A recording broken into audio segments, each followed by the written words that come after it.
Hey everyone, it's Brenda Stoller, Mashable's tech reporter, and today we are unboxing Samsung's new Galaxy Z Fold 3.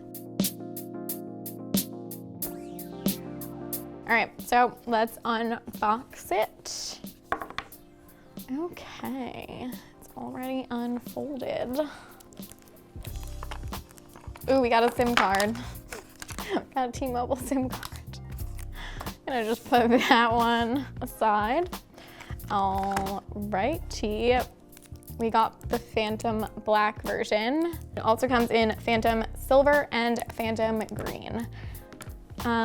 So let's start with what you get in the box. If you couldn't already tell, this is a very flat box. There is a charging cable, there's no charging brick.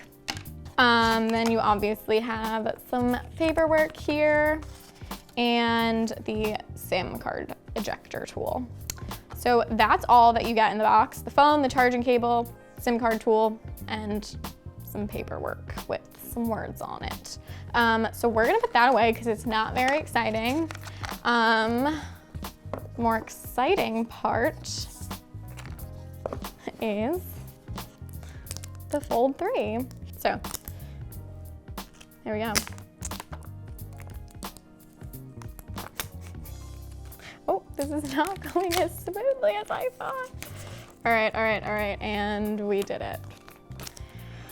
Okay, so let's fold it for the first time. I think this thing can withstand, Samsung says it can withstand like 200,000 folds. This is probably the longest I've held the Fold 3 at this point. I did see it at the demo, but that was a blur. We only got to really interact with them for a little while. So first thoughts.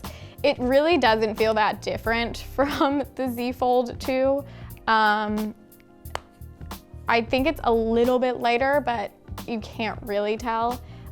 It does feel thinner though. I do also like that Samsung switched up the camera setup on the back. So instead of like a square setup, it's now just this thin, more subtle oval-like shape.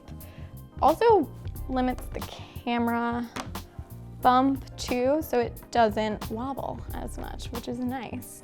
But while we're on the topic of cameras, I am kind of sad that Samsung stuck with the same sensors as last year. So you get the 12 megapixel wide angle, 12 megapixel ultra wide angle, and then the 12 megapixel telephoto lens. So nothing new with the cameras.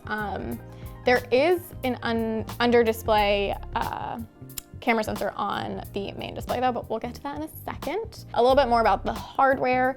The Fold 3 is more durable this time around. The display and the outside included. I'm sure we all remember when the first Fold just broke and peeled and wasn't very ideal. Now it has an IPX8 rating, so that means it can be submerged in 1.5 meters of water for up to 30 minutes. So that's good. And you can also just not have to worry about pulling your phone out in the rain. There's also Corning's Gorilla Glass Victus, so that's their strongest yet. So Samsung really emphasized durability on this one. You know, it makes sense because this is an $1,800 phone and nobody wants to have to worry that it's gonna break. The other thing that Samsung improved on as far as hardware is the hinge. They made it thinner this time around. Okay, we are all powered up. It does feel a little bit smoother and, like, I'd say elevated than the Fold 2. The Fold, swiping on the glass of the Fold 2, the glass was softer, I'd say. So when I would swipe through, it kind of felt like I could feel my finger like indenting on the screen just a little bit. It wasn't an issue. I didn't have any problems with like the glass, you know, breaking or anything. It feels like you could definitely tell Samsung refined it, which is nice because again, this phone costs a lot. I'd say it's still pricey. The biggest thing about this phone this year is that Samsung optimized a lot of the apps this time around to fit this screen and also the cover display so that it doesn't look as janky, I'd say, because a lot of the apps you would open up and they just didn't fit the screen. So when you go into your settings, there is, let me find it. Okay, so you're gonna go into an advanced features. Let's try it. Okay, so under labs, it says multi-window for all apps. So allow all apps to open in pop-up view or split screen. Include apps that haven't been designed for all these layouts. Let's try YouTube. Okay, so here it has 4:3, 16:9, or full screen. So let's just, for fun, let's try 4:3. Okay, so where is YouTube? Let's go to YouTube. So obviously you have these black bars on the sides, and then you open it up and you've got the black bars. So if we go back into settings, let's see what happens. So now let's try it again. Let's go to customize. Let's go down to YouTube. Let's do full screen, and then let's open it up. There you go. It looks a lot nicer. You don't have the black bars on the sides. This will obviously be a lot more useful for third-party apps that aren't native to the device and aren't optimized yet. For example, Instagram. Let's alter that aspect ratio because this is not fun. No one wants to scroll through their Instagram feed with these giant black bars on the sides. We go into customize aspect ratios and we find Instagram. We hit full screen, we go back, find Instagram, and that looks so much nicer. And it's just a lot more convenient. And it's easy for really anyone to do, even if, you know, you're not all that familiar with the fold and the format. They make it pretty simple. Another thing I want to talk about is the under display camera, because again, I didn't really get to play around with it as much as I wanted to. Basically, Samsung wanted to create this like more immersive display, so that's why they put the sensor underneath the display so it didn't interrupt, you know, what you were looking at, and it just felt more streamlined. But what actually happens when you open apps, you see this like little hexagon at the top, or maybe it's an octagon.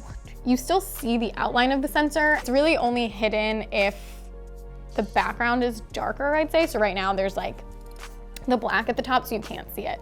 But I'm noticing that when I do open, say, Chrome or really any other app, you can still see it, and it's a little bit distracting. I'll have to see if I get used to that. The other thing is the sensor is downgraded, so I'm gonna take a selfie. This sensor used to be a 10 megapixel sensor. Samsung downgraded it to a 4 megapixel sensor. They said that it's still supposed to provide quality images. It'll rely a lot on AI image processing, but from what I've seen on social media, photo samples, it doesn't look that great. Okay, let's take a selfie. Yeah, that looks like I took it on a potato. So you can still use the front and the rear cameras. Right now, this just doesn't look very promising. Okay, as far as my first impressions go, it really doesn't feel all that different hardware-wise. I'd say the biggest difference that you'll notice is within the software, because it's just gonna be a lot easier to use with a bunch of your probably most used apps. But it is still expensive. It starts at $1,800. That is for the base model. So obviously if you increase in storage, you're gonna have to pay more. So be sure to check back for my full review of the Z Fold 3 over at Mashable.